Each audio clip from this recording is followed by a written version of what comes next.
Good morning guys. May papakita ko sa inyo guys. Yan guys, oh, kalat na kalat talaga. Itong puno na to guys, puno ng akasya.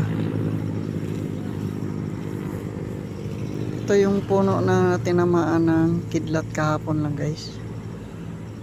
Yan. Yan guys.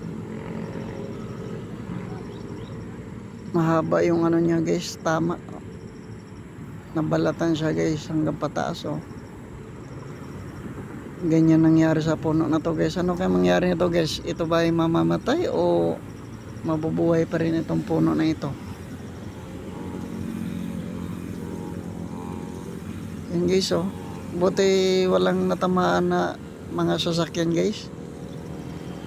Pero yan guys, walang ulan ang nangyari yan guys. Yung pagtama ng kidlat dito, walang ulan. Kusa lang siya guys na kumidlat. Diyan pinatama guys. Baka may nakakaalam sa inyo guys. Sabi na nila meron daw yung mutya guys.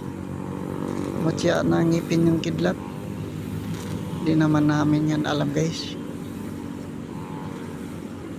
Yan ay naririnig ko lang naman yan guys. Baka meron yan guys. Kayo na bahala guys. Yan guys, oh. Kahapon lang to nangyari.